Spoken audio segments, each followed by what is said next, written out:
All right, everyone, buckle up. We're diving deep today into a topic that's both fascinating and a little bit mind-boggling. Yeah, this one's a real head scratcher. We're talking about freedom. Freedom. Who doesn't love a good deep dive into freedom? But there's a twist.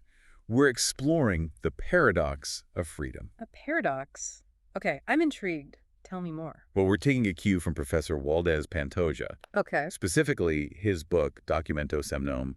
There's this section called Sobre a Força da Vontade. Sobre a força da vontade. It really got us thinking. I bet. It asks this really powerful question. Can we truly, truly be free if we're basically slaves to our own desires? Ooh, that's deep. So, like, we want freedom, but our own desires hold us back. Exactly. It's like we're craving this thing, freedom, but our own will, our own internal forces are kind of like tripping us up along the way. Yeah, it's that classic internal struggle, isn't it? Like, with the angel on one shoulder and the devil on the other. Part of you wants to do what you know is best, and the other part just wants that instant gratification. Exactly. And Pantoja nails it when he talks about this uncontrollable will. Uncontrollable will. Have you ever felt like your desires were just running this show, Oh, all the time. even when you like knew better? Like that extra piece of cake when you're already full. You know you shouldn't, but Yes. Or like hitting that snooze button again and again, even though you have a million things to do.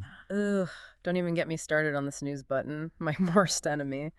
But you know what's interesting? This whole idea of battling our desires isn't exactly new. Oh yeah. Think back to the ancient Greeks. Okay. Plato, Play-Doh, yeah. he had this brilliant analogy of the soul as a chariot. It's a chariot. Yeah, pulled by two horses. Okay. One horse is all about our desires, just pulling us toward whatever feels good in the moment. And the other horse. That one represents reason, trying to steer us towards what's truly good for us in the long run. Makes sense. And who's the charioteer, you ask?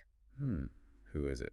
Our will. Plato believed true freedom came from letting reason take the reins, guide those horses, and make the choices that lead to a virtuous and fulfilling life. So both Pantoja and Plato are saying we got to put reason in charge. Exactly. But how do we actually do that? How do we like tame that uncontrollable will? Right.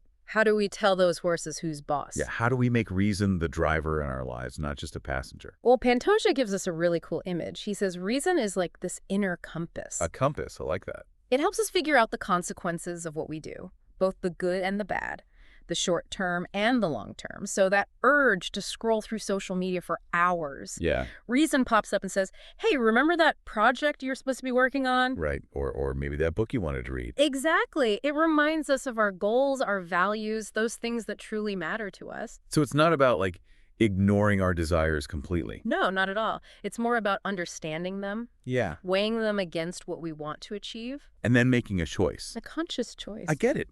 Like that extra slice of cake, it's tempting. But reason reminds us about feeling healthy and having energy. Right. It helps us choose long-term well-being over that fleeting moment of sugar rush. It's like, Yeah. remember that car analogy we talked about last week? Oh, yeah, with a powerful engine. Exactly. A car with a huge engine, our will, is awesome. But without a steering wheel, reason is just going to crash. Makes total sense. So reason is like that steering wheel guiding our desires, Right. making sure we don't end up in a ditch. You got it. But here's the thing. If we're like training our will, using reason to control our desires, does that actually make us more free? Or are we just kind of putting limits on ourselves? Oh, that's a good question. I mean, we are setting boundaries, right? Mm. But maybe those boundaries are actually what lead to a deeper, more real kind of freedom. It's almost like by choosing to control our desires, we're actually choosing what kind of person we want to be. Absolutely. And maybe that's the key. True freedom isn't about doing whatever we want whenever we want. It's about having the power to shape our own lives, make choices that align with who we truly are, and build a life that feels meaningful. So to wrap this all up, freedom isn't just about choices. No, it's about making the right choices. It's about understanding our own will, recognizing those desires that try to steer us off course, and using reason to guide us towards a life we're proud of. It's about being the captain of our own ship, navigating towards our own personal North Star. Well said. But that leaves us with one last thought to ponder, and this one's a doozy. Hit me with it. If we're all kind of susceptible to being slaves to our desires to some degree, Okay. who then is truly free? Ooh, that's a question for the ages. I guess we'll all have to keep searching for that answer. Exactly. And that's the beauty of it all. The journey of understanding freedom and ourselves never really ends. And on that note, I think we'll leave our listeners to contemplate that one. Thanks for joining us for another deep dive. See you next time.